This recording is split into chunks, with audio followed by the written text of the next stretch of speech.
Honorable members, Nasigi business package charge. Agenda number 1 questions. Start question number 442. Hangbigada Honorable members Sri K. Ranjit Singh, Pakum Bibigada Honorable Minister Transport. Good morning, sir. Start question number 442. Honorable Speaker, sir. Start question number 442. Manipur State received a total number of 14 semi-low floor bus. Out of total 14 SLF bus, 1 SLF bus is still operational.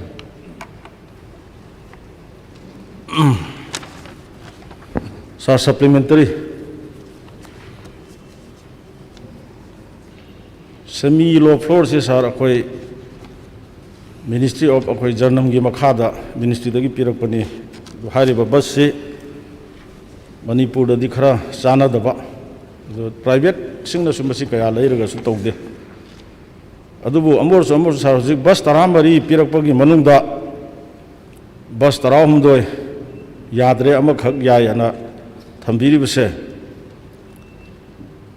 Semi-low floor busing si kari da season another pirakibano Yadre Hadi Bataram do is same Nanabagi planning labra Aduga Hariba busing season nadringa Yamka and season nadri season nadringa Yagi dribase Karamba Munda Karito Budagi Yagi dribano Basi department na Yang Budagi Taugibra.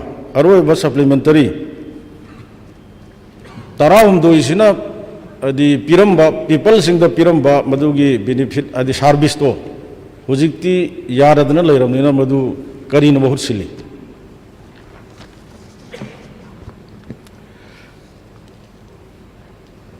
It is particularly for use in the Imphal municipality area. The purpose is utilized in the Imphal municipality area,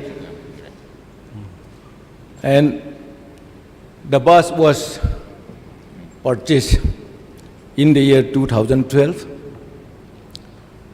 and the bus which was flagged off in June 2012 for Imphal municipality, but the bus was flying only up to 2015. And the bus is purchased from Tata Motors through local authorized dealer MGT Manipur.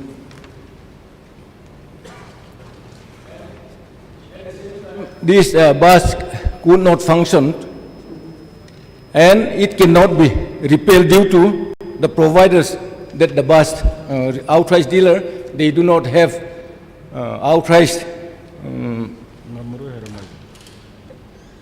technical expert and repairing center here in Manipur. That is the main reasons. Cabinet also having want decisions in 2015, it should be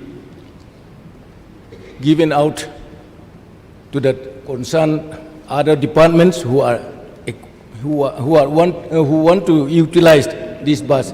But still, there are so much gap of many periods, a period of more than 3, 4, 5 years. At present, tourism department, they demand 2 buses, and Loktak department and Loktak development also 6 buses is in demand, and the decision is taken to provide to them. But due to this pandemic, it cannot be worked out at present. Thank you. Honorable Minister, ꯑꯩꯅ ꯍꯪꯕꯁꯤ ꯅꯠꯇꯕ ꯑꯇꯩꯁꯨ ꯌꯥꯝꯅ ꯈꯣꯝꯕꯤꯈ꯭ꯔꯦ ꯑꯩꯅ ꯇꯥꯕꯗ ꯁꯣꯏꯕꯒꯤꯔ ꯍꯧꯖꯤꯛꯀꯤꯗꯨ ꯃꯁꯤꯒꯤ technical ꯍꯥꯏꯗꯤ expert ꯂꯩꯇꯕꯅ ꯍꯥꯏꯅ ꯍꯥꯏꯐꯦꯠ ꯄꯟꯈꯤꯕ ꯃꯥꯜꯂꯤ ꯑꯗꯨ ꯁꯦ MSRTC like for example ꯃꯃꯥꯡꯒꯤ ꯁꯔꯀꯥꯔꯒꯤ ꯃꯇꯝꯗ ꯃꯁꯤ ꯑꯩꯈꯣꯏꯒꯤ ꯐꯪꯁꯟ ꯆꯠꯍꯟꯗ꯭ꯔꯦ ꯂꯩꯔꯤꯕ ꯁꯔꯀꯥꯔꯁꯤꯅ ꯂꯥꯛꯄꯗ ꯑꯩꯈꯣꯏꯒꯤꯏꯍꯥꯟ ꯍꯥꯟꯕꯗ ꯃꯁꯤ ꯑꯃꯨꯛ ꯍꯤꯡꯒꯠꯍꯟꯗꯅ ꯃꯁꯤ ꯁꯥꯔꯚꯤꯁ ꯑꯃꯨꯛ ꯇꯧꯍꯟꯕꯅꯆꯤꯡꯕ ꯊꯕꯛ ꯀꯌꯥ ꯄꯥꯏꯈꯠꯂꯛꯈꯤ ꯍꯧꯖꯤꯛ ꯑꯩꯅ ꯎꯕꯗ MSRTCꯁꯨ ꯐꯪꯁꯟ ꯇꯧꯗꯕꯅ ꯂꯩꯔꯦ ꯑꯃ ꯑꯗꯨꯃꯥꯏꯅ ꯇꯧꯗꯅ ꯍꯧꯖꯤꯛꯀꯤ ꯁꯦꯃꯤ ꯐ꯭ꯂꯣꯔ ꯕꯁꯁꯤꯡꯁꯤꯁꯨ ꯂꯥꯏꯛ MSRTCꯗꯧꯅ ꯃꯃꯤꯡꯒꯤ ꯑꯣꯏꯅ ꯇꯧꯔꯝꯕꯒ ꯃꯨꯠꯈꯤꯕ ꯁꯨꯃꯥꯏꯅ ꯇꯧꯅ ꯇꯧꯒꯗꯧꯔꯤꯕ꯭ꯔꯥ ꯑꯃꯨꯛ ꯍꯟꯅ ꯇꯧꯍꯟꯈꯤꯒꯗꯧꯔꯤꯕ꯭ꯔꯥ ꯁꯥꯔꯚꯤꯁ ꯑꯗꯨ ꯑꯦꯔꯤꯌꯥꯗꯨ ꯈꯛꯇ ꯈꯨꯝꯕꯤꯌꯨ Since only one bus is operational, that the rest 13 bus is not operational, it cannot be work with these 13 buses.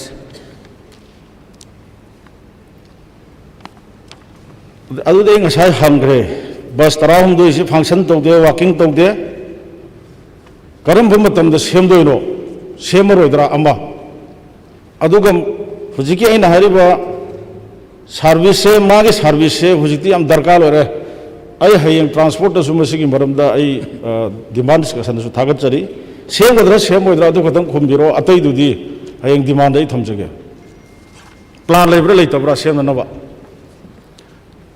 Plan D, as per the cabinet decisions, it has to be given out to the other departments. On their expenses, it has to be repelled, and we have to give it out on the basis of their demand. Next, question number 444. Hangbigadabana, Honorable Member Sri Govindas Konthokjam, Pakum Bibigadabana, Honorable Minister PSCD. Start question number 444.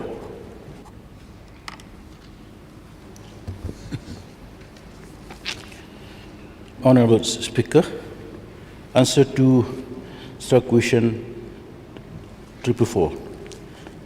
A, yes. B, the concerned division issue pipe as and when required as per sanction schemes. Sir, supplementary khara thamjage sir. Koda chumme habire layedna khodana magi division duna sanction tawwa scheme sing do ki darkar lay matam do pi en habi scheme sing si matau karam na packet pi bano number 1. Number 2, the scheme sing asi sembada local gi MLA sing yaw khibra.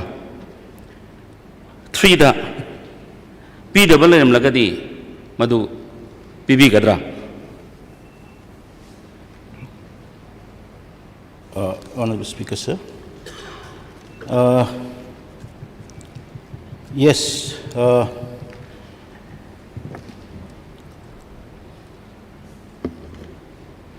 The pipe is available, and as and when required, it will be provided.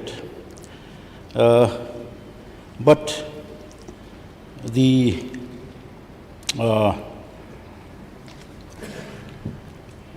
when to supply, when the project is completed or required, pipe is ready, and it will be supplied. And I would like to, again, if you can kindly repeat your question, I would like to answer. I couldn't get your point clearly. Sir, aina thamjabadi scheme sing simatau karam na packet pi bano haibama. Number 2, the scheme same matamda local gi MLA sing yawraga same khibra. Number 3, the pipe PWM lagadi pi gadra hujab. Sir, yeah, I got your point, sir. The project, it depends on the project. Like we have 2-3 schemes. I think in the second question which you have raised today, it is going to cover the same. because the project, there are three projects you are mentioning here. One is earlier ARWP, and one is NRWP, and now it is replaced by DGM and NDB projects, which are ongoing. So whatever project has been implemented earlier, we will continue with that under retrofitting. So with this kind of a project, we want to understand the status of the project. If it is completed or if it is ongoing, if it is retrofitting, that pipe will be surely provided. We have sufficient pipe. And then the second thing is that involvement of the MLA, concerned MLA, is so important. Even the involvement, participation of the local people is also important, and it is also mandatory also. The village water sanitation committee as well as the people's representative is so important. We always welcome for that. And in implementation of this, all this important project, water supply project has become very, very important, and it's a mission-oriented project now. We have to fulfill the target by 2024 as per Government of India target, but our government of Manipur, our government is targeting to complete the project by 2022. Therefore, in order to complete all this, the participation of the local MLA as well as the people in that particular area should be actively involved. This is what I want to say. And the pipe to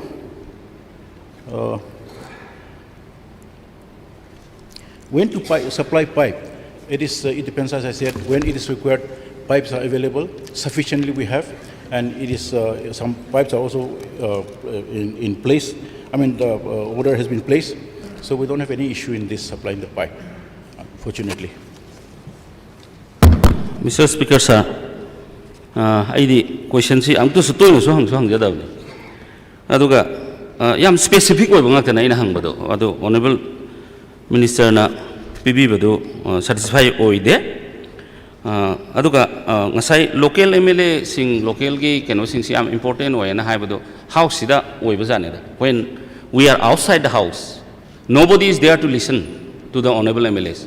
Even the honorable minister himself doesn't entertain any call from any of the opposition MLAs, which is very unfortunate. I am kanna di haijaning de. I will put all the points. Demand thamjage. Work program 2018-19, 19-20 ki work program seng people ibra. Kainor scheme singa sahibire ongoing scheme sing chathabi gani aduga makoi ki di pipe gani haibana singba. There are so many schemes which are being proposed without consulting the local MLAs or local leaders who know. Aduna ye thamjare isi sir. Madam the Honorable Prime Minister ki Mangama by 2024 da thakna bising loi pi ni dilak thokhreba. Paper the mayam thokhreba. Madu pi bang gadranga moida habuneba. Ngamdo mande ba huji chali batring sidadi. Aduna I want to put some questions. Only one question, that is whether there any approved work program for the financial year 2018-19, 19-20. Thank you, sir. Sir, there is approved schemes in this 2019-20 also. Without approved work, we can't work, and working according to the approved work. So there is no doubt. Approved work program do agada celebration sir. Sir, I will give it to you. Since I'm not having all details now, it will be given to you, sir. Okay. Next question number 445. Hangigadabana Honorable Member Sri Surya Kumar Okram, Pakum Bibigadabana Honorable Chief Minister. Sir, start question number 445. Good morning, Honorable Speaker, sirs. Sir, start question number 445.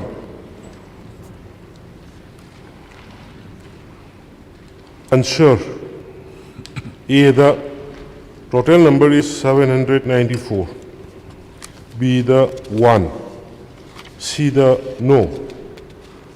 D, the claim for compensation of rupees 50 lakhs. Insurance cover under the Pradhan Mantri Garib Kalyan package. to the family members is under process. Application for job under die harness schemes will be processed when required. Sir, supplementary ka thamjage. Sir, in the governor's speech also, koi COVID war say fight to with detail yam phana thambikre sir.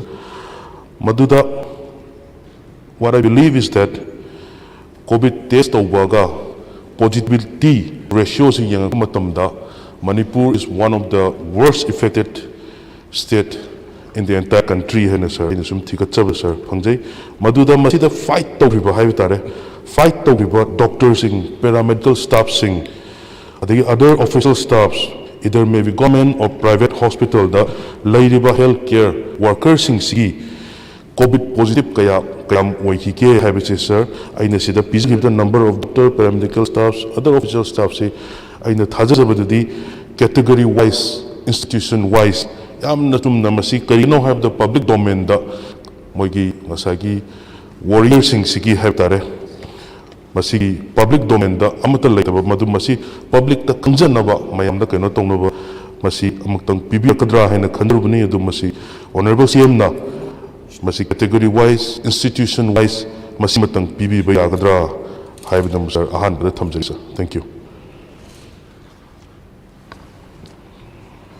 Honorable Speaker sir, honorable member ki ai bata ho worst affected positive case ki hai bra ma madu makti oi moidran khali anyway hujiki details so dum ai phangan jage hujiki doctor ma lai ki si Dr. Langpor phom ibom sai dina amak leprosi gi dai gi dabne magi si compensate Prime Minister ki kari kuthang da koi paisa 50 lakhs to pinana honari adugo hujiki details so sha amonda Bishnupur da kuntra ta Ruksandel da manga Roshanpur mai phuni thoi Imphal East da details ai honorable member da yong sari Honorable Leader of the House na asi doctor na kaya oi kibno aduga nurse na kaya oi kibno paramedical staffs other government staffs na kaya oi kibno haibigi detailed matang adagi institution wise detailed matang sir demand discussion mamang PBB yagadra haina sir ai thamjari ga huliki ahambagi point na 794 akhoi gi COVID na akhoi gi health workers sing da na ki have that including doctors and nurses and paramedical staff 794 se masigi category wise institution wise aduga sir masida number of such persons that expired as on and sir and thamjabasida sir one anaka thamai masi sir honorable CM ne thambir masi doctor ne aduna adabasida aina thamjagi sir private hospitals su yaujaki ra haina sir leizbadu koigi daily newspaper singa 13 October 2020 ki is mojo haiba akhoi newspaper sida 47-year-old Dr. Nasir Ahmed of Thobal district expert hai adugi matungda the deadly virus claims 65-year-old Dr. Wahengbam Imo haina hai aimanda phangzaba Dr. Lai hidaba singi details is sir Dr. W Imo haiba mane Dr. Ellen haiba mane Dr. Nasir Ahmed Dr. Ayub Dr. N. Sat Kumar Haibaman, Dr. A. Narababu Singh Haibaman. Sir, these are true COVID martyrs, sir.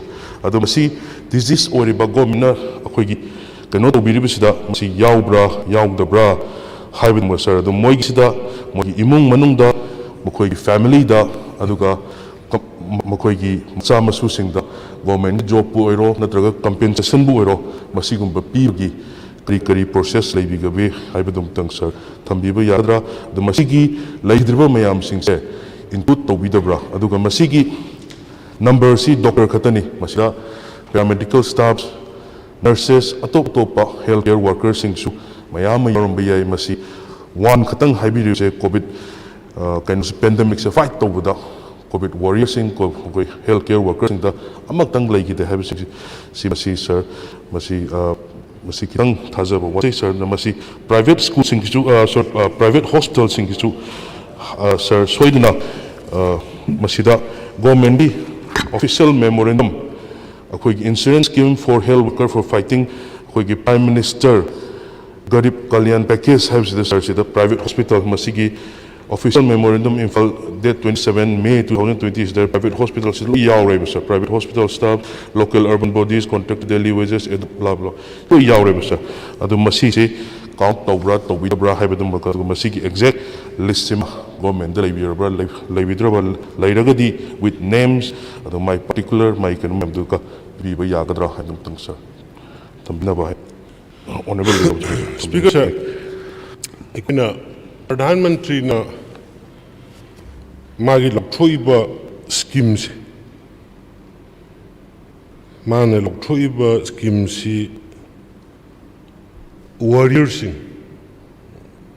ai doctor ni aduga ai yumda natraga ai thaba ma ila nai tabda nara ga tobududi madu warrior in account to warrior means ekhoi identified institution hospital private also aduga quarantine center madudai da akoina duty assigned tawraga tawriba kangbu mangda talaga thengnariba kangbu dubuni tawrise hujiki raka imogi du tamo imogi leigidre maning pare koi maase suddenly naraga hospital pukatpani aduga magi hospital du da akoi covid sismaina yengi natraga du dogi institutionalize aruga akoina identify tawraga tawbulaitaba adugumbagi reason duna yawdubu oyane kalli aduna hujik sidaida hairiba sidi akoina district ki hospital singda aduga rims oro jenims oro sijado oro adagi rajda oro identify toba quarantine center oro madugumbu da thenabada changbada infect toba adugumba adudaida labuk thiba thokpa adugumba dani pidorshi aduna aduna maram oirkanda hujiki hairiba to yawdubu egini na mana sengdoksi adubu ngasagi detail list kari kari institution hai kari kari mayam dudi adum session manung sinum ai member panganjana batawjabi Sir, aina sir, the honorable leader, the Thambigri leader of the House, Thamjagri Bangasagi, Maming Singh, si Dr. Singhi organization ki source teki aina logar pani sir, I personal ki amagi sunate mayam ki can we have that not only doctors, health worker mayam sing the sir, si Pandagri Maming atay chithan anda bal lehobra, the masida taukriba Dr. Singh Sigi, moigi Maming Singh si amtang not toxin bira, moida masi bibham darkar masi moida piba yabra yadabra compensation insurance se piba yabra yadabra sir aduga aroiba supplementary sina honorable CM nasu lapopi giba India Express 9 April 2020 da Manipur announced 35 lakh award to the team who treated state's first COVID-19 haina sir Jawaharlal Nehru Medical Institute of Medical Science Denimski team of doctor group amada 35 lakhs hoigi reward tawgani haina sir masi honorable CM loktopi gi sir khabar da tengajaba do sir masi akoigi yamna phajaba yamna doctor sing staff sing da yamna encouragement pi bani sir do masi huji pokta masi gi moisi reward chi pibi ghaba pibi dribra inadi local delhi sing da khabar paw da thingna gi dribra sir masi pibi ghaba pibi dribra pibi dragadi sir kam kan da pibi gani ruga covid duty da oya ngasai honorable CM da thambigriba health workers sing adagi ato government engage toba daily wage workers sing high gadra covid kida tawbusida covid duty incentive ana yambana sir drivers sing lairiba ama lairiba mayam da pasama chani maximum si covid duty taba mitugi covid duty incentive ana pi gani haina sir government lauktuki ba sir adu masi kayam pibi gre kayam Pidragadi, Karam Kal Pibi Gani, Kayam Watli have been Tanga sir, Masim Tanga Tambi Yagadra, Arway Buenos. Thank you. Honorable Speaker, sir, Yamna challenging with Mawaki, Kobich, Kwepunaki, Adelaide and Sagi, Nupima, Machama, England, Laga. Positive boy then but mayam se ana paniki hoy badu batam du da usiki doctor group sina tawro kalma gi positive boy rakpadu negative boy rakpadu da mayam puna makta masirina si phai ko yam panic hoy gno hai gi message ma pining bad doctor sing ge suma du gi sang na gi encourage to ba puning thok point to boni madu paisa sanction to gre ꯁꯤꯗ ꯅꯠꯇꯦ ꯁꯥꯔ ꯑꯩꯈꯣꯏ ꯗ꯭ꯔꯥꯏꯚꯔꯁꯤꯡ ꯆꯠꯄꯤꯌꯨ ꯌꯥꯗꯗꯅ bus ꯗ꯭ꯔꯥꯏꯚꯔꯁꯤꯡ ꯑꯗꯒꯤ ꯍꯧꯖꯤꯛ honourable ꯃꯦꯝꯕꯔꯅ ꯍꯥꯏꯕꯗꯨ ꯌꯥꯝ ꯆꯨꯝꯃꯦ ꯑꯩꯈꯣꯏ ꯖꯤꯔꯤꯗ ꯇ꯭ꯔꯦꯟꯗꯗꯤ ꯌꯧꯔꯔꯦ ꯕꯁꯁꯨ ꯆꯠꯄꯤꯌꯨ ꯌꯥꯗꯗꯅ ꯇ꯭ꯔꯛ ꯆꯧꯕꯤꯌꯨ ꯌꯥꯗꯅ ꯄ꯭ꯔꯣꯕ꯭ꯂꯦꯝ ꯌꯥꯝ ꯂꯩ ꯑꯗꯣ ꯑꯩꯈꯣꯏ ꯄꯔ ꯗꯦꯗ ꯂꯨꯄꯥ 500,000 ꯍꯥꯏꯅ ꯃꯣꯏꯒꯤ ꯗ꯭ꯌꯨꯇꯤꯗꯨꯒꯤ ꯃꯣꯏꯒꯤ ꯇꯣꯂꯣꯞꯇꯨꯒꯤ ꯃꯊꯛꯇ ꯏꯟꯀ꯭ꯔꯤꯖ ꯇꯧꯔꯒ ꯑꯩꯈꯣꯏꯒꯤ ꯍꯥꯞꯄꯒ ꯄꯤꯔꯀꯥꯟꯗ ꯍꯥꯞꯄꯅꯦ ꯑꯗꯣ ꯍꯥꯏꯔꯤꯕꯁꯤꯡꯗꯨ ꯑꯌꯥꯝꯕ ꯂꯣꯏꯅ ꯔꯤꯂꯤꯁ ꯇꯧꯈ꯭ꯔꯦ ꯑꯗꯣ ꯀꯔꯤꯒꯨꯝꯕ ꯄꯦꯟꯗꯤꯡ ꯀꯔꯤ ꯈꯔ ꯂꯩ ꯃꯆꯥ ꯃꯁꯨ ꯂꯩꯕ꯭ꯔꯥ ꯑꯗꯨꯝꯕꯗꯤ ꯑꯩ ꯍꯧꯖꯤꯛ ꯑꯣꯐ ꯍꯦꯟ ꯍꯥꯏꯕ ꯉꯝꯗ꯭ꯔꯦ ꯑꯗꯨꯒ ꯑꯌꯥꯝꯕꯗꯤ ꯂꯣꯏꯅ ꯑꯩꯈꯣই ꯈꯨꯗꯛꯇ ꯁꯤꯒꯤ ꯊꯕꯛꯁꯤꯗ ꯄꯤꯔꯒ ꯇꯧꯕꯅꯦꯅ ꯑꯗꯨꯃꯥꯏꯅ ꯊꯝꯖꯒꯦ. Next, question number 446. Hangbigadavana, Honorable Member C. Kodojung Govindas, the Pakumbigadava, Honorable Minister PhD. Sir, question number 446. Honourable Speaker, sir. Answer to start question number 446. A. None. B. Does not rise. Sir, Toti ising thak na phangi si sir, sokta water tanker sing si siendra kan khakta do rang mani da. Okay, house the family ba treasury bench the family musu ya bigan. Only when the water tankers does not ply on the road, then only we will assume that potable drinking water is made available to all the household. Asumana lamba report um pi se. Masi aibak yam thi bone ba house sida. Ai huji hanja bane honorable member Nabolgi rural water supply camp chalai ri ge na. Almost am house chalai.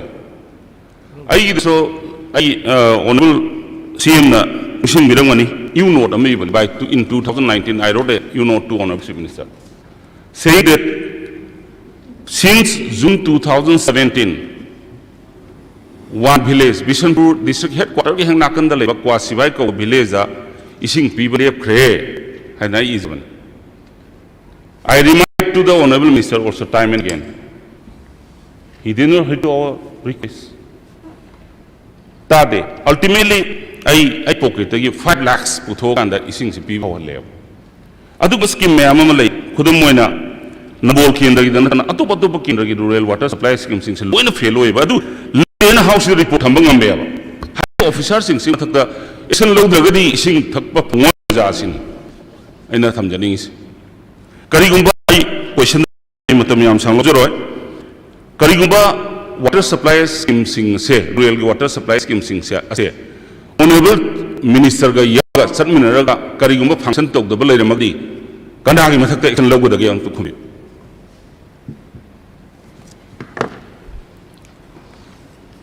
Honorable Speaker, sir.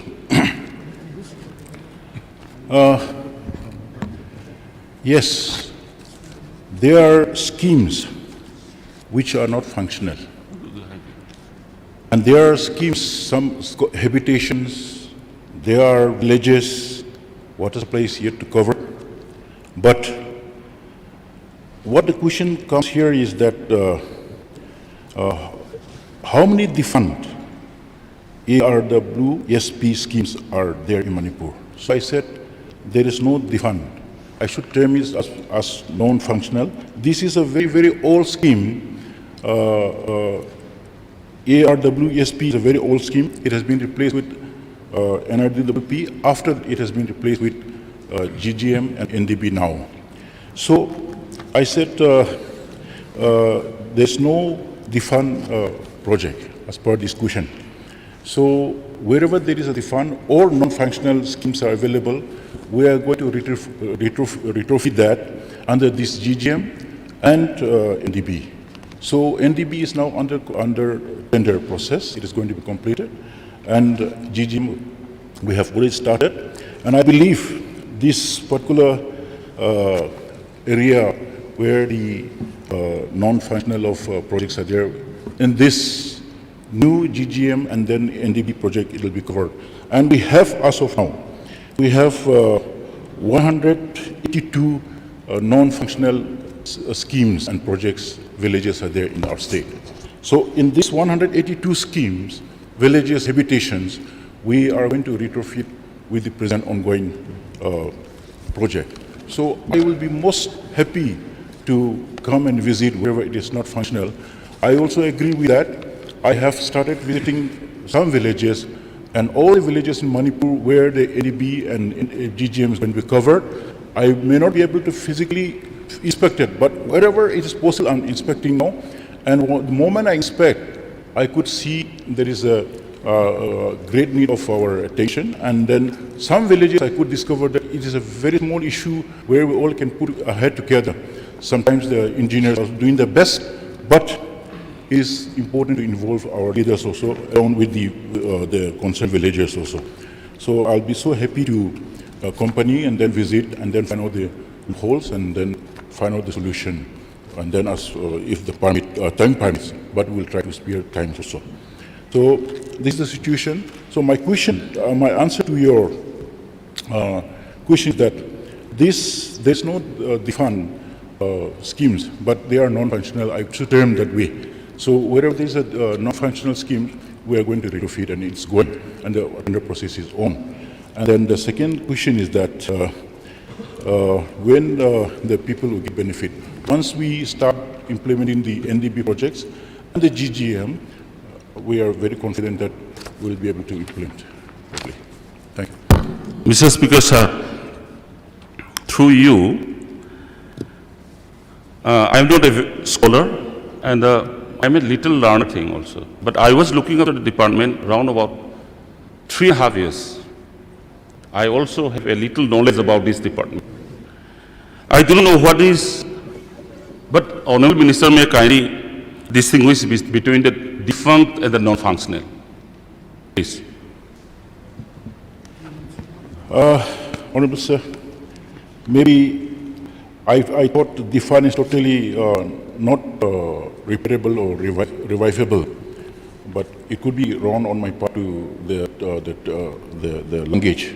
But non-functional means it is not, the project is already there, implemented from before, but there is some problem and it is not given space. So we want to identify the problem in that particular area and then make it functional. That's why I said it is non-functional.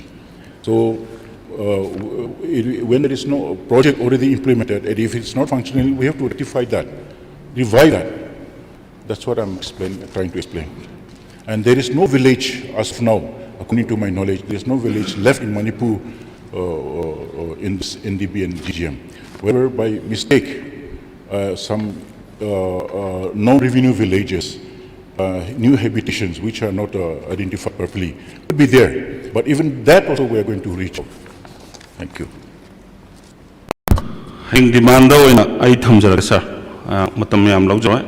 Last question na Honorable Minister na ma yam nungai ni pa phangaga daisi. Honorable Minister si karamai ni phangada ge dung khata haibiyo.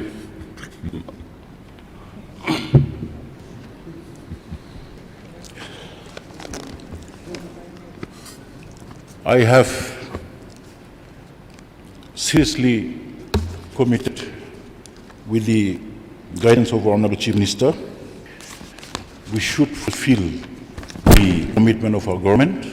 By 2022, we must complete household connection. So I have taken very seriously, and I have started visiting some villages. Sometimes we have to sit in the office, but as a field worker, we cannot always visit. But if Honorable wants me to visit, even I can go tomorrow also. I'll go tomorrow also. Tomorrow being the holiday, I'll go and see what is there. Because this is my commitment and our government commitment. We want to fulfill it. This is a big challenge for us. And we are also happy to have this opportunity that every household in Manipur is going to be connected with drinking water. This is a big challenge. And I'll be too happy to do whatever is possible with our people. I can go tomorrow also. Thank you. Mr. Speaker, sir, yam nai committed oiba Honorable Minister labibisi yam phabazan. Adu at least satpaso hobirani satpaso ho entare. Speaker dong male hay maksi idea khoi Bishnupur first Bishnupur district sida to visit to bio sinda ina hajani sisa. Hay so habira haying dai busat ho rage na. Haying matam lepironi. hayeng akhoi di yaw ba sangaroi man hayeng akhoi program sem da gade akhoi tuan program lai jabnina honorable minister na mahaki staff sing pubir kanda hayeng maksi district sigi riba rural water supply sing nomenclature may change nomenclature is changed the way but the most important is prajada ising phangan basine ba ngasa haijabdu prajada ising phang da ba sidi water tanker mayam sok chalisin sakhi oiram ne ba adna ngasi bottle water mayam lai satai na te ba akhui sarkar pi ri sing thajre na ne ba lai si thak pa da haijin oiroi na lai ne ba adu honorable minister si almost 4 years ma mantri obile na haying maksi chatti raga akoi district sida lariba akoi rural gi water supply scheme sing si angtang se tawbiu haiba si mai request tawjage through Mr. Speaker sir tugu mathang da sir apina haining sidi kai no har kanda akoi deficit develop when there is a communication gap adu akoi sing si honorable minister na lebi si you are minister for the state, not for a particular district, not for a particular party. Tikhatani sir, I hygienic must say. Aduna communication, layragadi, development lakani. Why communication is so important? Hayeng si sapi yara sida. Oh, hayeng sapiro or funny. I listen jaraga. Hayeng sapiro aduga akoi house that report nama turgi report nama I thambiyo ane sargi to the hygienic. Thanks. Next question number 447 Hangvigadabana, Honorable Member Sri Kiranjit Singh, Pakumpigadabana, Honorable Minister Agriculture. So, start question number 447. Good morning, Honorable Speaker, sir. Answer to start question number 447. Sir, Department Asina Kumja 2017 dagi 2020 Pawuda Longi Praza Singda water pumping jam kuntra distribute to Jagre Duga Koda District Agriculture Officer Singi Kutanga Pump set Sing Taret Lokotare Goda Uji Department Custody Punna Pump set Taret Lajari Masigi Manunda Taruk Amadi functioning Ori Amdi function Oidir, sir. So, Manipur da na khoi uzik malem pumba sida climate change akon maram oina nongju gi chang si yamna wapa churaga su magi chum thokpa chang su dabadagi lomi sinmi sing sigi low unabagi pambai si sa water pump se sin uzik ki matam sta yamna maru oirai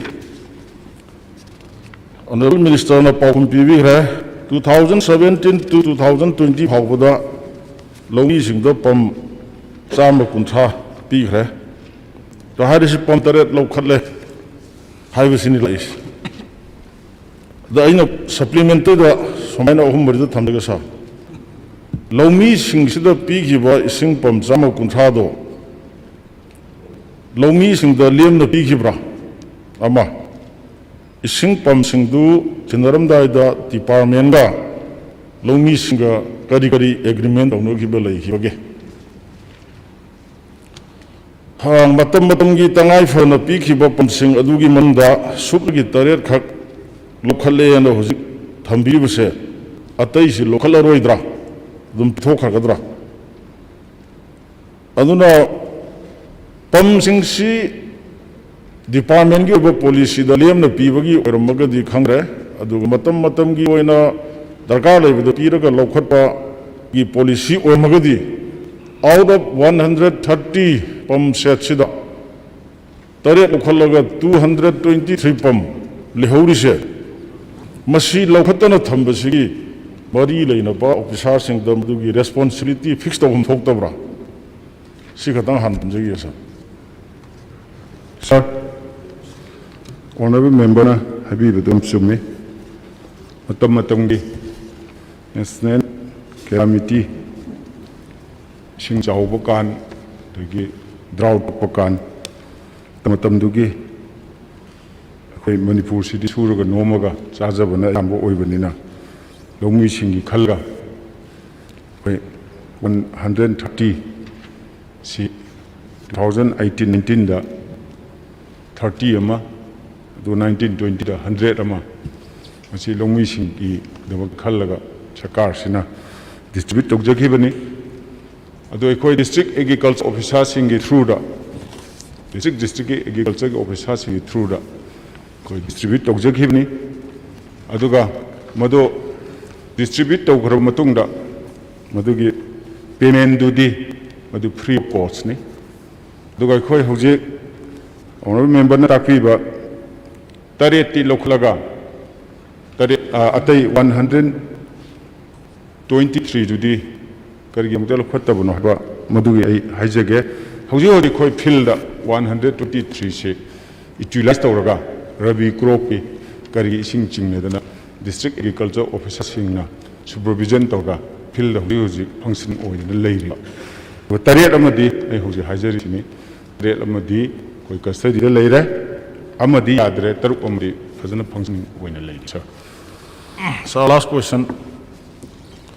Yam phare hojik honorable minister na Rabi crop ki hojik remaining 123 si hojik field da department na control toroga thammi si yam phare sa. Langni budi hojik si sar akhoi patam khairaga April me dagi di lau singu bagi plan si haurani.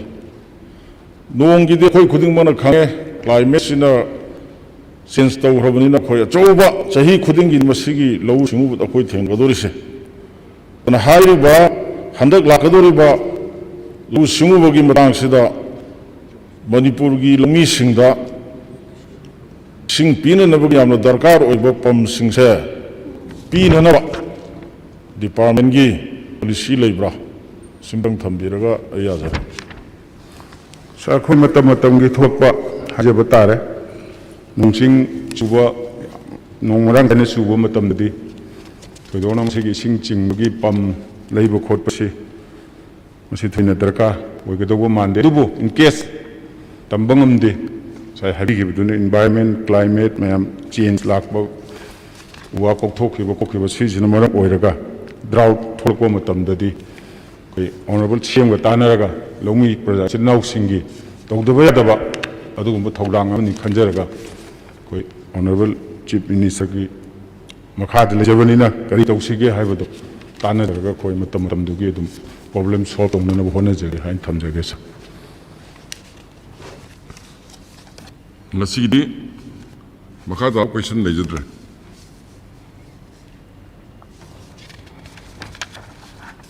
Next, agenda number 2A, paper to be laid on the table.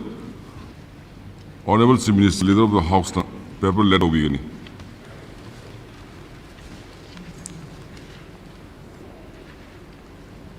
Honorable Speaker, sir, with your permission, I beg to lay the following on the table of the House.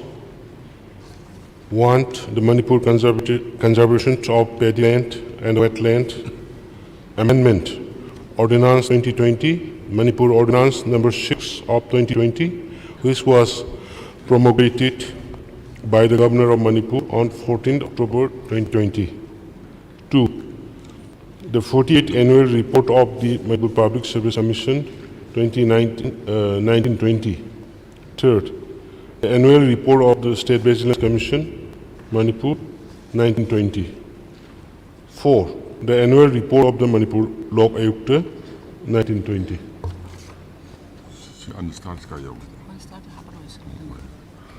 Next, agenda number 2B. Honorable Deputy Minister in charge of Finance, paper laid over here. Mr. Speaker, sir, I beg to lay the following on the table of the House. Number one, Manipur Goods and Services Tax, Third Amendment Ordinance 2020, Manipur Ordinance number 2 of 2020, which was promulgated by the Governor of Manipur on 18th May 2020. Number two, Manipur Goods and Services Tax, Third Amendment, Second Ordinance 2020, Manipur Ordinance number 4 of 2020, which was promulgated by the Governor of Manipur on 28 September 2020. Number 3. The Manipur Fiscal Responsibility and the Budget Management within bracket Second Amendment Ordinance 2020 Manipur Ordinance number 3 of 2020, which was promulgated by the Governor of Manipur on 22nd May 2020. Fourth, the Manipur Fiscal Responsibility and the Budget Management Third Amendment Ordinance 2020 Manipur Ordinance number 5 of 2020, which was promulgated by the Governor of Manipur on 6th October 2020. 5. State Finance Audit Report of the Comptroller and Auditor General of India for the year ended 31st March 2019. 6. Economic Survey Manipur 2020 and 21. 7. The Manipur Gazette Extraordinary number 308 published by Government of Manipur Finance Department within the lottery section. Thank you, sir. Next, agenda number 2C. Honorable Minister in charge of Commerce and Industry na paper led to beginning. Speaker, sir, I beg to lay the following ordinances on the table of the House. From number 1, the Manipur Industrial Single Window Clearance Ordinance 2020, bracket Manipur Ordinance number 7 of the 2020, which was promulgated by the Governor of the Manipur on 14 December 2020. Number 2, the Manipur Public Services Delivery Guarantee Ordinance 2020, bracket Manipur Ordinance number 8 of 2020, which was promulgated by the Governor of Manipur on 14 December 2020. Thank you, sir. Agenda number 2D. Honorable Minister in charge of Law and Legislative Affairs na paper led to beginning. Chair, I beg to lay the following on the table of the House. Roman number 1, Manipur Court Fees Manipur Amendment Ordinance 2020, Manipur Ordinance number 1 2020, which was promulgated by the Governor of Manipur on 15 May 2020. Roman number 2, the Presidential Order and the Ministry of Law and Justice notification. Agenda number 3, calling attention. Calling attention notice amaka honorable members si K. Education Simodagi Pangje, honorable member na rise to be. Honorable Sir, Rules and Procedure and Conduct of Business Manipur Legislative Assembly Rule number 77 ni makada. I'm calling attention si Pukhat 7 sir. Sir, akoy ki handaki session ki haubo nimit February ki tari ungi sanala baki pauksi da heading da amayo jiri lambi da IM na lai share police ti lotre cement puba truck ama IM na lok te integrate sir sidai da irisi ai kana umama khabar da rega soi blame toroy akhoi ki unidentified gunmen khandit tawre na lawre paper na sidai da अखोई सरकार के सु centre ले repay BJP लेंगा का सम नकना या नबा America पुरागा शिस्पिया तौदना शांति के वारी सरबा आईएम न तोंगनी सो आई ब्लेम तौरोय नम फेक चे खंगदि तौदबु फेक अमदि खुलाई तो पाइबा गेंग खुटपु खंगदे कना गुम खुटपु खरनति करि गुम थौ खर थोले सि याम तोइना अखोई मणिपुर प्रजाना ताबा फमनि Nangsu Governor Reski Ribaida Honorable Siamna Shu Tolu Kangu Shu my Kim the Satoktan Lenaba any Madre da Lamba Toragadi Madugi Shugi Yanabu Wafamdo Toga do Gomen Nakanba meaning Chang Havam Tamamina Shu Tolu Kangu Shu or me Tajeti. I am sure the boy Tajeti. Oramba Dudi Gomen Lady Intelligence Department and Kamgani. Nunangi bidi akogi Manipur ki essential commodities purapa akogi truck sing se nukti ki harassment ki bese chidi fake ne assume ne bisi mayam lo yang na de the very fact akogi truck se makar in theory se masi mayam loi khang abne sikari gi no haiba kanda cement puba ga sing si truck load kadingi lising hum lau hai yot pubana lising mangama different ana khulai pai ba kangbu sing sina either nungba da leiba markets ki manak leiba petrol pump sida natraga sibilong de kitang hai ga laga leibi sida thola ga open check to web check to ga moi paisa lawi ada hosgi truck si indagi se kamai indagi noida ID paisa yarokte mapu di lobi yu hairu ge ne induri sana du yamna nunga taba paw mana koi honorable charge knowledge de biram se nasi ayuk su pung mapunda imphal lagi jiri changi ba gari taram so mulu pawe madu driver sing ri yawa moi ki line cross na driver chang ma expenditure me amai pung bipsil loi mak tau gre to that sell also nan hiptung da aduna haibezi geng khutpu ma le de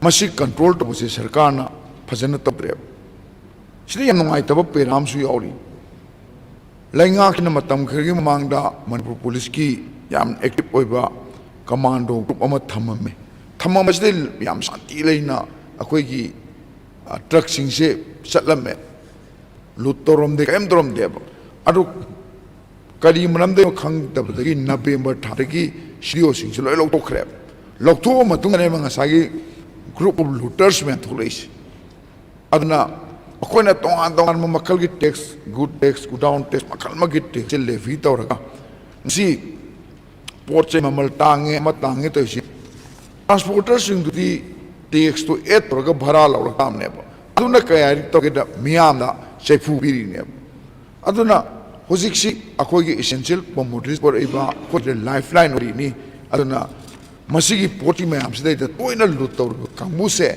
मसी सरकार ना याम अचेत पर फिरे मुगल ने मसी control तो होनी high बकी फिरे तुम सुन मसी हाउस से थम्बियो अदुगा नरंग ना अंडर तारीख निर थोपट थोक टांग अहुमदा खप्पे पर याव न मनपुर पजा में हम नुंगांग यासदा ngasi सेशन तो ngasi ayo मुलुट तो की बसे very shocking sir अदुना सरकार सिना असुगम तौदो से अमतंग थोक्तनबा अखोई ngसाई लेरिबा लाइ पाइबा गेंग खुटपु से कमाइना कंट्रोल रोगा प्रजा मयांग में थाजबा मणिपुर के लाइफलाइन ओरिबा असुम लबी सिदा शांति लेना याम निंग तम ड्राइवर सिंग चचनबा सुम पेप्सी लोकत पिनबा आइना हाउ कोलिंग तंजिल पुचमनि सर अदुगा अखोई ngsi पेपर से इरकपा अदुगा रिपोर्ट में हम बंगदसु सुमाना कंटिन्यू हरासमेंट में हमसे हम टोय तोरकपदगी ड्राइवर के आमंगसी ड्राइवर की सिंथा से थादोगा तोनरे अदु गाड़ी लो ट्रक ओनर में हमसु गाड़ी योन थोनरे रे सिगी सिस्टम सिना सुम जथगरे सर अखोई लाइबे सेंट्रल कमोडिटी वा मतमदा अखोई ngsi ले हाउस ले बा कोई खुदिंग मक्सु पुनमक्सि वारकनी अखोई ngsi हाउस ले मेंबर में हमसे पब्लिक में मैं के रिप्रेजेंटेटिव ना पब्लिक में हमने वारक वा तो हेन फिबम जारो तो फिबम मदा अखोई सुम तुम लिथो बजे चुमलोय सर अदना सारना गवर्नमेंट की अकनब फिरे प्रजा मयाम तंगदु लेताना लेनबा ट्रांसपोर्टर सिंग दे इंग लेनबा ड्राइवर सिंग की पुंचीदा अदुगा मागे लाइफ दे खुदुंग तिब तेक्तनबा असुंगो फिरम लोखब तो मत ताक पिउसा ऑनरेबल सारना आयापु कॉलिंग एजेंसी की मतम खरा पीबी गुनता ऑनरेबल साहब है थाक Honorable Chief Minister.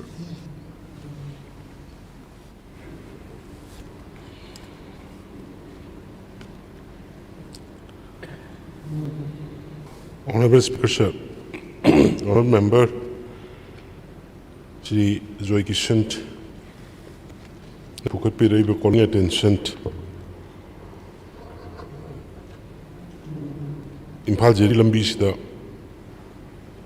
Nan Trakama, Indhaba, Masak Kandabasingna,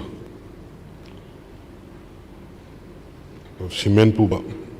अदुगा tax तो इन underground sing or gain मसक खंगदब कांगबू तौब सिंग ताना पुखत पिरु स्टेट के interest I appreciate observing welcome to observing हाई बसिगे clarification खरा मतन प्लस हांग बनी पिरबनी याम सुगम थोगोक्सी थोखिदब पेट्रोलियम पुबा गैस की करी पुबा खरा इम्फाल दिमापुर चटपी एस्कॉर्ट पीरी ꯑꯗꯨꯒ ꯖꯤꯔꯤ ꯂꯝꯕꯤꯗ ꯆꯠꯄꯁꯤꯗꯤ ꯂꯩꯔꯤꯕ ꯃꯌꯥꯝꯒꯤ ꯂꯩꯔꯤꯕ ꯂꯣ ꯑꯦꯟ ꯑꯣꯔꯗꯔꯁꯨ ꯀꯔꯤꯁꯨ ꯐꯒꯠꯂꯦ ꯍꯥꯏꯗꯅ ꯁꯦꯀ꯭ꯌꯨꯔꯤꯇꯤ ꯑꯩꯈꯣꯏꯒꯤ ꯀꯟꯚꯣꯏ ꯒ꯭ꯔꯨꯞ ꯆꯠꯄꯗꯨ ꯇꯣꯛꯈ꯭ꯔꯕꯅꯦꯅ 2019 ꯑꯗꯨ ꯍꯟꯗꯛꯀ ꯊꯣꯛꯏꯁꯤ ꯑꯅꯤꯔꯛꯀꯨꯝꯕ ꯁꯨꯔꯦ ꯍꯟꯗꯛꯀꯤ ꯃꯁꯤ ꯌꯥꯝꯅ ꯂꯥꯏꯕꯛ ꯊꯤꯕꯅꯤ ꯍꯥꯏꯔꯤꯕ ꯊꯧꯗꯣꯛꯁꯤ ꯀꯣꯁꯇꯦꯜ ꯄ꯭ꯔꯣꯖꯦꯛ ꯂꯤꯃꯤꯇꯦꯗ ꯍꯥꯏꯗꯅ ꯁꯤꯒꯤ ꯔꯦꯜꯋꯦꯒꯤ ꯊꯕꯛ ꯇꯧꯕ ꯀꯝꯄꯅꯤ ꯑꯃꯈꯛꯅꯤ ꯃꯁꯤꯒꯤ ꯀꯝꯄꯅꯤꯁꯤꯒꯤ ꯃꯣꯏ ꯁꯤꯃꯦꯟ ꯄꯨꯔꯒ ꯂꯥꯛꯄꯗ ꯇꯥꯔꯤꯛ 38ꯒꯤ ꯄꯨꯡ 4:30 ꯇꯥꯕꯁꯤꯗ ꯑꯩꯈꯣꯏꯒꯤ ꯅꯨꯄꯥ ꯑꯃꯈꯛꯅ ꯀꯩꯅꯣꯗ ꯈꯝꯃꯛꯄꯅꯤ ꯂꯝꯕꯤꯗ ꯇꯧꯗꯥꯡꯖꯥꯡ ꯍꯥꯏꯕ ꯂꯝꯕꯤꯁꯤꯗ ꯍꯧꯖꯤꯛꯀꯤ ꯇ꯭ꯔꯛꯁꯤꯒ ꯅꯨꯄꯥ ꯑꯃꯁꯤꯅ ꯈꯝꯕꯅꯤ ꯁꯤꯚꯤꯜ ꯑꯗ ꯃꯥꯅ ꯍꯥꯏꯔꯤꯁꯦ ꯑꯩ ꯑꯁ꯭ꯋꯥꯏꯐꯥꯎ ꯑꯩ ꯌꯥꯎꯒꯦ ꯑꯃꯨꯛ ꯊꯤꯟꯕꯤꯔꯝꯃꯨ ꯍꯥꯏꯗꯅ ꯍꯥꯏꯔꯒ ꯃꯥꯅ ꯔꯦꯡꯄꯥꯡ ꯕꯤꯁꯅꯨꯄꯨꯔ ꯔꯣꯗ ꯑꯗꯨꯒꯤ ꯈꯥꯏꯅꯕ ꯑꯗꯨꯐꯥꯎ ꯄꯨꯕꯤꯔꯝꯃꯨ ꯑꯗꯒꯤ 10-20 ꯀꯤꯂꯣꯃꯤꯇꯔꯃꯨꯛ ꯆꯠꯂꯀꯥꯟꯗ ꯍꯧꯖꯤꯛꯀꯤ ꯗ꯭ꯔꯥꯏꯚꯔꯁꯤꯒꯤ ꯑꯇꯥꯕꯨ ꯔꯦꯍꯃꯟꯅ ꯑꯗꯣ ꯃꯥꯁꯤ ꯀꯨꯝꯕꯒ ꯑꯗꯨꯋꯥꯏ ꯃꯅꯥꯛꯇꯨꯗ ꯃꯤ ꯑꯃꯃꯨꯛ ꯂꯩꯔꯝꯕ ꯃꯤ ꯑꯃ ꯈꯥꯝ ꯂꯩꯔꯝꯕ ꯑꯗꯨ ꯃꯤꯁꯤꯁꯨ ꯄꯨꯒꯗꯕꯅꯦꯅ ꯄꯨꯔꯀꯥꯟꯗ ꯃꯥꯁꯤ ꯒꯥꯔꯤꯁꯤ ꯈꯥꯝꯃꯜꯂꯦ ꯒꯥꯔꯤꯁꯤ ꯈꯥꯝꯃꯜꯂꯒ ꯃꯣꯏꯗ ꯀꯔꯤ ꯂꯩꯅꯕꯅꯣ ꯈꯪꯗꯦ ꯒꯥꯔꯤꯁꯤ ꯈꯥꯝꯃꯜꯂꯒ ꯍꯦꯟ ꯕ꯭ꯔꯦꯛ ꯗ꯭ꯔꯥꯏꯚꯔꯁꯤꯅ ꯍꯦꯟ ꯕ꯭ꯔꯦꯛꯁꯤ ꯆꯤꯡꯈꯠꯂꯒ ꯈꯥꯝꯃꯦ ꯑꯗꯨꯒ ꯗ꯭ꯔꯥꯏꯚꯔꯁꯤ ꯇꯝꯊꯣꯛꯑꯒ ꯍꯧꯖꯤꯛꯀꯤ ꯃꯤ ꯑꯅꯤꯁꯤ ꯀꯥꯈꯠꯂꯒ ꯗ꯭ꯔꯥꯏꯚꯔ ꯍꯦꯟ ꯕ꯭ꯔꯦꯛ ꯆꯤꯡꯈꯠꯂꯤꯗꯨ ꯂꯧꯊꯔꯒ ꯏꯟꯊꯕꯅꯤ ꯑꯗꯨ ꯃꯁꯤ ꯌꯥꯝꯅ ꯁ꯭ꯇ꯭ꯔꯣꯡꯒꯦꯁ ꯇꯥꯝꯗ ꯑꯩꯈꯣꯏ ꯀꯟꯗꯦꯝ ꯇꯧꯏ ꯍꯥꯟꯅ ꯅꯨꯡꯕꯥꯗ ꯑꯁꯤꯒꯤ ꯑꯦꯔꯤꯌꯥꯁꯤꯗ ꯑꯩꯈꯣꯏ ꯀꯃꯥꯟꯗꯣ ꯀꯔꯤ ꯑꯗꯨꯝ ꯂꯩ ꯍꯧꯖꯤꯛꯁꯨ ꯂꯩꯕꯅꯤ ꯑꯗꯨꯕꯨ ꯍꯟꯗꯛ ꯃꯣꯔꯦꯗ ꯌꯥꯝ ꯊꯣꯛꯍꯟꯅꯤꯡꯕ ꯊꯧꯗꯣꯛ ꯑꯃ ꯊꯣꯛꯈꯤꯕ ꯃꯤ ꯑꯃ ꯅꯣꯡꯃꯩꯅ ꯀꯥꯞꯄꯝꯃꯦꯅ ꯇꯧꯕꯗ ꯃꯣꯔꯦꯁꯤ ꯌꯥꯝ ꯁꯦꯟꯁꯤꯇꯤቭ ꯑꯣꯏꯕ ꯂꯣꯛ ꯏꯁ ꯄꯣꯂꯤꯁꯤꯒꯤ ꯀꯔꯤ ꯌꯥꯝ ꯏꯝꯄꯣꯔꯇꯦꯟꯁ ꯑꯣꯏꯕꯅꯤꯅ ꯃꯗꯩꯗ ꯃꯥꯁ ꯀꯣꯃꯤꯡ ꯑꯣꯄꯔꯦꯁꯟꯗꯨꯃ ꯇꯧꯍꯟꯕꯗꯩꯗ ꯀꯃꯥꯟꯗꯣꯁꯤꯡꯗꯨ ꯂꯧꯊꯣꯛꯑꯒ ꯇꯧꯕꯅꯤ ꯑꯗꯨꯕꯨ ꯉꯔꯥꯡ ꯑꯩꯈꯣꯏ ꯑꯦꯗꯤꯁꯅꯦꯜ SP ꯑꯃꯅ ꯂꯨꯆꯤꯡꯕ ꯇꯤꯝ ꯇꯧꯔꯒ ꯊꯥꯈ꯭ꯔꯦ ꯑꯗꯩ ꯅꯪꯍꯧꯔꯣꯏ ꯃꯇꯥꯗꯨ ꯉꯁꯤ ꯑꯌꯨꯛꯁꯨ ꯁꯝ ꯑꯦꯔꯤꯌꯥ ꯈꯔꯗ ꯑꯦꯁꯦꯝꯕ꯭ꯂꯤ ꯇꯧꯔꯤꯁꯤ ꯈꯪꯉꯤꯅꯤ ꯃꯣꯏ ꯑꯦꯁꯦꯝꯕ꯭ꯂꯤ ꯇꯧꯔꯤꯁꯤꯗ ꯀꯩꯒꯨꯝꯕ ꯈꯔ ꯀꯔꯤ ꯃꯣꯏ ꯂꯩꯌꯦꯅ ꯈꯪꯍꯟꯅꯤꯡꯉꯤꯔ ꯇ꯭ꯔꯛ 7-9ꯗꯒꯤ ꯍꯧꯖꯤꯛ ꯑꯣꯅꯔꯦꯕꯜ ꯃꯦꯝꯕꯔꯅ ꯍꯥꯏꯈꯤꯕꯗꯨ ꯇꯥꯔꯦ ꯑꯗꯨ ꯄꯨꯝꯅꯃꯛꯇꯨ ꯍꯧꯖꯤꯛ ꯃꯥꯁꯂꯤ ꯑꯩꯈꯣꯏ ꯑꯣꯄꯔꯦꯁꯟ ꯇꯧꯔꯒ ꯄꯨꯂꯤꯁꯅ ꯑꯍꯦꯟꯕ ꯊꯥꯖꯤꯜꯂꯒ ꯑꯁꯥꯝ ꯔꯥꯏꯐꯜ ꯀꯩꯀꯩ ꯇꯧꯔꯒ ꯇꯧꯏ ꯃꯣꯏꯁꯤ ꯃꯣꯏ ꯈꯔ ꯂꯩꯔꯤ ꯀꯥꯏꯅ ꯎꯠꯅꯕꯒꯤ ꯍꯣꯠꯅꯕꯒꯤ ꯃꯑꯣꯡꯁꯨ ꯃꯥꯜꯂꯤ ꯑꯗꯒꯤ ꯒꯨꯟꯗꯥ ꯈꯔ ꯀꯔꯤꯅꯣ ꯑꯗꯨ ꯑꯦꯅꯤꯋꯦ ꯑꯩꯅ ꯍꯥꯟꯅ ꯇꯧꯔꯝꯕ ꯂꯩꯔꯝꯕ ꯐꯤꯕꯝꯗꯒꯤꯗꯤ ꯈꯔꯗꯤ ꯐꯒꯠꯂꯕ꯭ꯔꯥ ꯍꯥꯏꯅ ꯈꯟꯖꯕꯅꯤ ꯑꯗꯨꯕꯨ ꯑꯩꯈꯣꯏ ꯌꯥꯝ ꯀꯟꯅ ꯍꯣꯠꯅꯖꯔꯤ ꯍꯧꯖꯤꯛꯀꯤ ꯍꯥꯏꯋꯦ ꯑꯅꯤꯗ ꯑꯩ ꯅꯍꯥꯟꯁꯨ ꯁꯦꯅꯥꯄꯇꯤꯒꯤ ꯁꯤꯚꯤꯜ ꯁꯣꯁꯥꯏꯇꯤ ꯃꯌꯥꯝ ꯑꯣꯅꯔꯦꯕꯜ ꯃꯤꯅꯤꯁꯇꯔꯁꯤꯡ ꯌꯥꯎꯅ ꯋꯥꯔꯤ ꯁꯥꯏ ꯁꯦꯅꯥꯄꯇꯤ ꯕꯖꯥꯔꯗ ꯀꯔꯤꯗ ꯗ꯭ꯔꯥꯏꯚꯔꯁꯤꯡꯗ ꯀꯔꯤ ꯇ꯭ꯔꯣꯁꯔ ꯇꯧꯕ ꯈꯣꯠꯄ ꯑꯗꯨꯝ ꯑꯩꯉꯣꯟꯗ ꯁꯣꯁꯤꯌꯦꯜ ꯃꯦꯗꯤꯌꯥꯗ ꯀꯔꯤꯗ ꯂꯥꯛꯄ ꯌꯥꯎꯏ ꯃꯁꯤ ꯌꯥꯔꯤꯉꯩ ꯃꯁꯤ ꯑꯩꯈꯣꯏ ꯄꯤꯄꯜꯁꯀꯤ ꯏꯟꯚꯣꯜꯚꯃꯦꯟ ꯂꯩꯇ꯭ꯔꯒꯗꯤ ꯌꯥꯔꯔꯣꯏ ꯄꯤꯄꯜꯁꯤꯡꯅ ꯃꯁꯤꯒꯤ ꯄꯣꯠꯁꯦ ꯃꯌꯥꯝ ꯆꯠꯂꯤꯕ ꯈꯣꯠꯂꯤꯕ ꯄꯣꯠ ꯄꯨꯊꯣꯛ ꯄꯨꯁꯤꯟ ꯇꯧꯔꯤꯕꯁꯦ ꯑꯩꯈꯣꯏꯒꯤ ꯄꯣꯠꯅꯤ ꯄꯨꯂꯤꯁ ꯈꯛꯇꯅ ꯗꯤꯜ ꯇꯧꯕꯗ ꯍꯥꯏꯗꯤ ꯃꯁꯛ ꯈꯪꯗꯕ ꯁꯤꯚꯤꯜꯗ ꯀꯔꯤꯗ ꯒ꯭ꯔꯨꯞ ꯑꯣꯏꯅ ꯈꯨꯠꯂꯥꯏ ꯄꯥꯏꯔꯒ ꯊꯣꯛꯄ ꯅꯠꯇ꯭ꯔꯦꯕ ꯃꯣꯏ ꯇꯧꯔꯤꯁꯦ ꯍꯧꯖꯤꯛꯀꯤ ꯍꯥꯏꯔꯤꯕꯗꯨꯅ ꯃꯤ ꯑꯃꯅ ꯈꯥꯝ ꯂꯩꯔꯝꯃꯦ ꯒꯥꯔꯤꯗꯨꯗ ꯑꯩ ꯑꯁ꯭ꯋꯥꯏꯐꯥꯎ ꯊꯤꯟꯕꯤꯌꯨ ꯍꯥꯏꯔꯦ ꯌꯥꯎꯒꯦ ꯍꯥꯏꯔꯦ ꯀꯤꯂꯣꯃꯤꯇꯔ 10 ꯆꯠꯂꯦ ꯃꯤ ꯑꯃ ꯂꯩꯔꯝꯃꯦ ꯃꯣꯏ ꯇꯧꯔꯒ ꯃꯗꯨꯗꯅꯦꯕ ꯇꯧꯔꯤꯁꯦ ꯑꯗꯨꯅ ꯍꯥꯏꯔꯤꯕ ꯄꯣꯠꯁꯦ ꯇꯦꯀꯜ ꯇꯧꯅꯅꯕ ꯑꯩꯈꯣꯏ ꯌꯥꯝ ꯀꯟꯅ ꯍꯣꯠꯅꯖꯔꯤ ꯅꯦꯁꯅꯦꯜ ꯍꯥꯏꯋꯦꯗ ꯑꯩꯈꯣꯏ ꯐꯨꯜ ꯄ꯭ꯔꯨꯐ ꯍꯥꯏꯒꯨꯝꯕ ꯂꯨꯇꯔꯁꯤꯡ ꯁꯤꯒꯨꯝꯕ ꯇꯦꯛꯁ ꯈꯣꯝꯂꯤꯕ ꯈꯣꯠꯂꯤꯕ ꯁꯤꯗꯒꯤ ꯊꯤꯡꯅꯅꯕ ꯑꯩꯈꯣꯏ ꯃꯇꯦꯛꯀꯤ ꯃꯣꯕꯥꯏꯜ ꯀꯤꯂꯣꯃꯤꯇꯔ 5-5ꯒꯤ ꯅꯠꯇ꯭ꯔꯒ 10-10ꯒꯤ ꯀꯣꯚꯔ ꯇꯧꯕ ꯌꯥꯕ ꯃꯣꯕꯥꯏꯜ ꯇꯤꯝꯁ ꯃꯗꯨꯒꯤ ꯒꯥꯔꯤꯁꯤꯡ ꯀꯔꯤꯒꯤ ꯂꯩꯅꯅꯕ ꯑꯩꯈꯣꯏ ꯑꯌꯥꯝꯕ ꯄ꯭ꯂꯥꯟ ꯇꯧꯔꯦ ꯃꯔꯨꯑꯣꯏꯅ ꯍꯥꯏꯋꯦꯁꯤꯡꯗ ꯑꯗꯨꯒ ꯍꯥꯏꯋꯦꯁꯤꯡꯁꯤꯗꯩꯗ ꯊꯝꯅꯅꯕ ꯑꯩꯈꯣꯏ ꯁꯦꯀꯨꯔꯤꯇꯤꯁꯤꯡ ꯑꯩꯈꯣꯏ ꯄ꯭ꯔꯤꯄꯦꯌꯔ ꯇꯧꯔꯦ ꯑꯗꯨꯅ ꯊꯣꯛꯈꯤꯕ ꯊꯧꯗꯣꯛꯁꯦ ꯑꯩꯈꯣꯏ FIR ꯑꯃ ꯂꯧꯈꯠꯂꯦ FIR ꯅꯝꯕꯔ ꯀꯔꯤꯁꯨ ꯄꯟꯗ꯭ꯔꯁꯨ ꯑꯩꯈꯣꯏ ꯂꯧꯈꯠꯂꯒ ꯌꯥꯝ ꯀꯟꯅ ꯃꯁꯤꯗꯩꯗ ꯑꯩꯈꯣꯏ ꯍꯥꯏꯔꯤꯕ ꯃꯔꯥꯜꯂꯤꯕꯁꯤꯡ ꯃꯗꯨ ꯇꯧꯔꯝꯃꯤꯕ ꯄꯣꯠꯁꯤꯡ ꯑꯗꯨ ꯑꯩꯈꯣꯏ ꯐꯥꯅꯅꯕ ꯍꯣꯠꯅꯔꯤ ꯑꯗꯨ ꯃꯣꯏꯗ company to the Hanganoi the demand man to Corpa Dumba Labors, when is Adumbasulate. Aduna high repository coastal project limited Hibini, of Ziki Kanoshi. Aduna cement Bubagarini Yamsumi, Aduna Koi high river Matung the Sugumbasi, Hokanaba, a security section Horang, and was a high give it Manako mobile team Tamba, Aduga vulnerable areas in the commando team sing, or the security personnel sing, the station to Honaba, Koi Kanel Kotsare, Aduga Wiki, particular Togosiga Marilena. Toy what of the two metal Manana, Panama, Honazari, and a house at mine. Thank you. Sir, Honorable Leader of the House, Koi Sarkana, local liver fire, Yamruk Juna, Tamigre, Koi mobile team, Tomicon, Yam Noisha.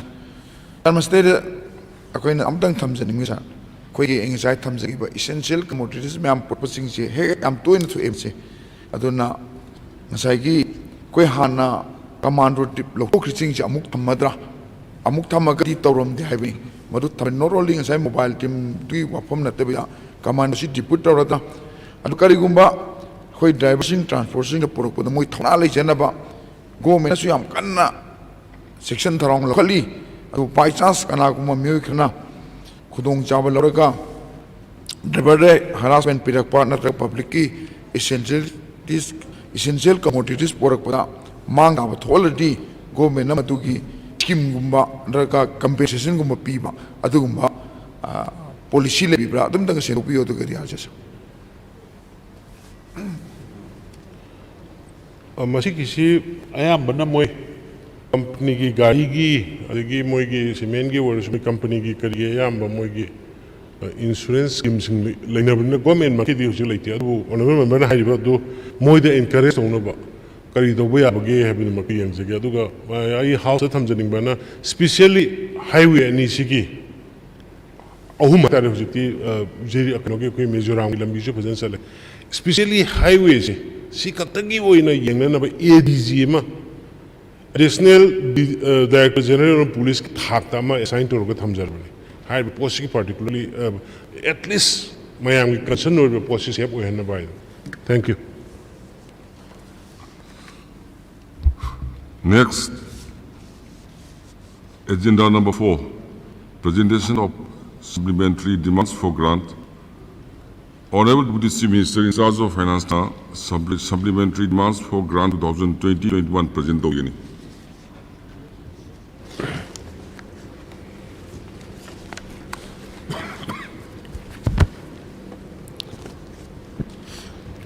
Mr. Speaker, sir, I beg to present the demands for supplementary grants for the year 2020 and 2021. I do not propose to deliberate on the overall financial position of the state and the state of the economy at this point of time. It shall be taken up when I present the budget for the year 2021 and 2022.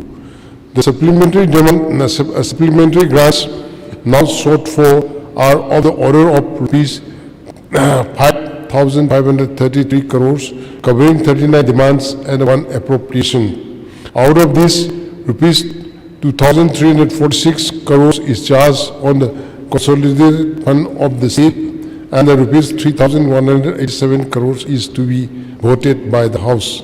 This is inclusive of the repayment of Ways and Means advances. I shall now briefly explain the reasons for the supplementary demands.